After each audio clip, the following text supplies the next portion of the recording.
السلام علیکم۔ میرا نام بشرا پروین ہے اور میرا جو ٹاپک ہے وہ ہے مینجمنٹ تھیریز۔ مینجمنٹ تھیریز کیا ہیں، ہم اس کے بارے میں دیکھتے ہیں۔ Management theories are the set of general rules that guide the managers to manage an organizations. اس میں مینجمنٹ تھیریز میں کچھ رولز ہوتے ہیں، کچھ ریگولیشنز ہوتے ہیں جو مینیجر فالو کرتے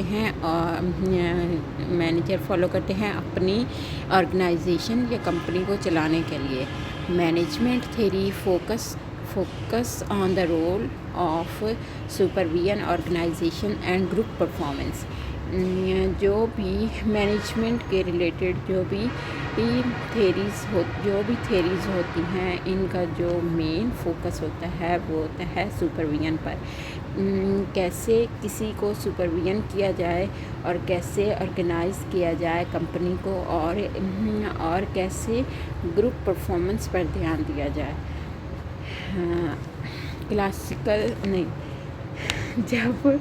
جب آرگنائزیشنل نہیں آئی تھی، مطلب جب یہ تھیری نہیں آئی تھی، تو اس سے پہلے کچھ اس طرح جو ہے وہ کمپنیز کو چلایا جاتا تھا کہ ریوارڈ اینڈ پنشمنٹ والی اپروچ چلائی جاتی تھی کہ اگر کسی نے اچھا کام کیا ہے تو اسے ریوارڈ دیا جاتا تھا، اور اگر کسی نے برا کام کیا ہو تو اسے پنش کیا جاتا تھا۔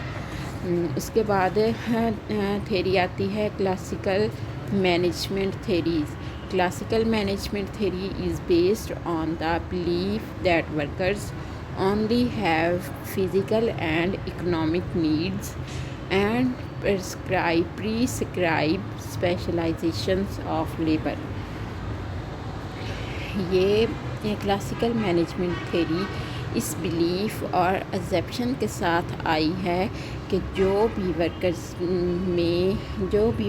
میں جو بھی امپلائی ہیں، ان کی یا تو فزیکل نیڈز ہیں یا اکنامک نیڈز ہیں۔ مطلب یا تو فزیکل نیڈز ہیں، ان کی صحت کے متعلق، ان کے رہنے کے ماحول ان کو فراہم کیا جائے، اور اگر اکنامک نیڈز ہیں تو پے ان کی جو ہے اس کی بیس پہ ہے۔ اچھی انوائرمنٹ چاہیے، اچھا پیسہ چاہیے، اور ان کے پاس کو لیبر اسپیشلائزیشن لیبر ہے، ان کے پاس اسپیشلائزیشن لیبر ہے، ان میں کام کرنے کی مہارت ہو۔ اب classical theories recommend centralised leadership and decision making and focus on profit maximisations. اب کلاسیکل تھیریز کے اندر کیا کیا مین چیزیں ہوئی، وہ ہیں سینٹرلائزڈ لیڈرشپ، جو کہ بہت سارے لیڈرز، اس میں بہت سارے لیڈرز نہیں، یا کوئی بھی کسی کے اوپر حکم نہیں چلا رہا، ایک سینٹرلائزڈ لیڈر ہے، ڈیسیژن میکنگ ہے، اور مین فوکس جو ہے وہ اس کا وہ ہے پروفٹ میکسیمائزیشن پر۔ پہلے ہیومن بینگ کو ہی مشین مانا جاتا تھا، لیکن جب کلاسیکل تھیریز آئی، آرگنائزیشنز کو ایک مشین مانا گیا، اور جو اس کے پارٹس ہیں، ان کو پارٹس ہیں مشین کے، وہ کسی بھی ہیومن بینگ کو مانا گیا، اور لیبرز اور ورکرز کو مانا گیا۔ اس کے بعد ہے کلاسیکل مینجمنٹ تھیریز کے جو پلرز ہیں وہ کیا ہیں، division of labour, hierarchy, standardised approach to work, centralisation of authority, separation of personal and work life, select the best employee, fair wages. اس میں جو ہے ڈویژن آف لیبر جو ہے، مطلب ایک ہی انسان پہ سارے کام کا بوجھ نہیں ڈالا گیا، بلکہ الگ الگ جو لوگ الگ الگ کام کی مہارت رکھتے ہیں، ان میں الگ الگ کام کو ڈیوائڈ کیا گیا ہے۔ اور اس کے آگے ہیں ٹائپس آف کلاسیکل تھیریز. اس کی 3 ٹائپس ہیں. اس میں پہلی جو ہے وہ بیوروکریٹک تھیری ہے، اور یہ جو ہے یہ میکس ویبر نے دی تھی. اور اس کے بعد جو دوسری تھیری ہے وہ ایڈمنسٹریٹو مینجمنٹ تھیری ہے جو ہینری فیول نے دی. اس کے بعد تھیری آف سائنٹیفک مینجمنٹ ہے جو فریڈرک ٹائلر نے دی ہے. اس کے بعد جو ہماری تھیری آتی ہے وہ ہے ہیومن ریلیشن اپروچ. اس کے بعد جو ہمارا ٹاپک آتا ہے وہ ہے ہیومن ریلیشن اپروچ. یہ ہیومن ریلیشن اپروچ جو ہے اس میں ہاتھرون ایکسپیریمنٹ کیا گیا تھا، جو کہ کیا تھا ایلٹن مایو نے، جن کو ہم father of human relation approach بھی کہتے ہیں. اور یہ جو کلاسیکل مینجمنٹ تھیری ہے یہ اس کی پہلی تھیری ہے.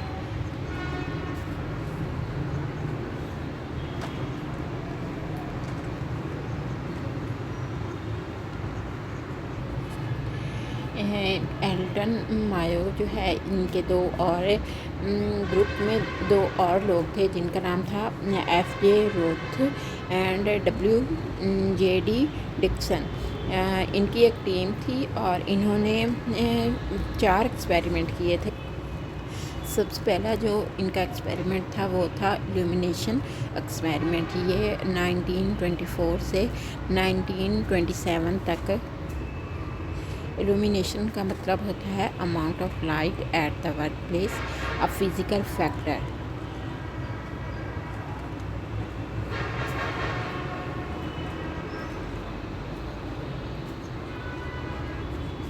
یعنی کام کرنے کی جگہ پر کتنی لائٹ آ رہی ہے اور اس لائٹ اور اس کا کتنا افیکٹ پڑ رہا ہے ہمارے فزیکل فیکٹرز، مطلب اس کا ہمارے اس لائٹ کا ہمارے کام پر کتنا افیکٹ پڑ رہا ہے.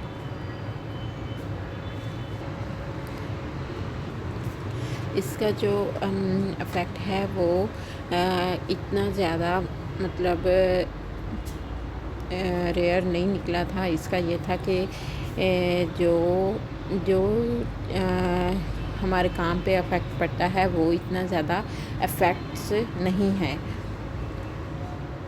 اس کے بعد دوسرا جو ایکسپیریمنٹ کیا گیا تھا وہ کیا گیا تھا 1927 سے 1928 تک، اور اس کا جو نام تھا وہ ہے ریلے اسمبلی ٹیسٹ روم ایکسپیریمنٹ.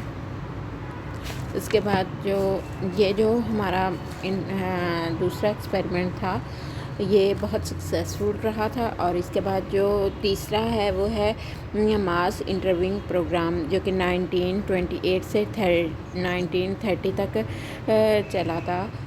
اور اس میں 20,000 سے زائد لوگوں کے انٹرویو کنڈکٹ کیے گئے تھے.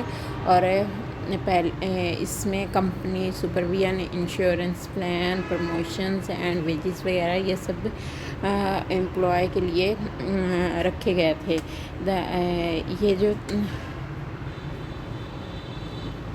چلا